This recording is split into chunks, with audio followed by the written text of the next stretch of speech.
Duhora dukora projet ugashyiramo bantu Yves yagarutsemo, Baba yagarutsemo, Nina yagarutsemo, Nyambo yagarutsemo.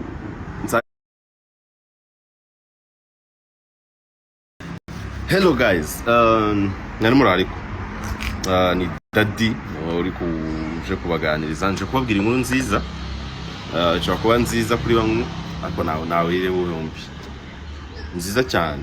Urumaze iminsi utegereje kuzabona inzozi zawe zaciyemo, ubura ahantu wamenera nyine kugira inzozi zawe zicemo, cyangwa se ukabona biragoye. It's your time. Nkuko nabwiye ndi Daddy Rubiza atekereza abana be aho baziga, uko bazaba hakabategurira hazaza. That's why nise Daddy. Mujye kumenya impamvu nise Daddy no munsi, mujye kumenya impamvu nise Daddy. Anyway, just straight to the point, mfite projet yanjye na Shemusa tugiye gutangira nini, ili big nkuko mubona za my heart.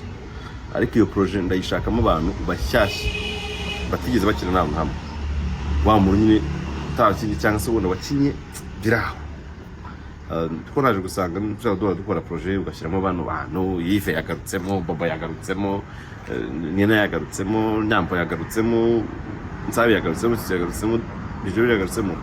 Nyine duhora twitekerezaho tukibagirwa ko ari abandi bantu nyine nabo bakeneye nyine kuzazamuka bakaba ibyo aribyo, kuko bino iboro nyine bihindura ubuzima bw'umuntu pe. Ubuzima burahinduka nyine cyane ko tuna shooting iminsi mike ushaka gusanga wishutingira iminsi 2 gusa mu kwezi cyangwa 3 ntundi ubuzima bugakomeza bw'akandi kazi. Hello guys, nari murariko Daddy uri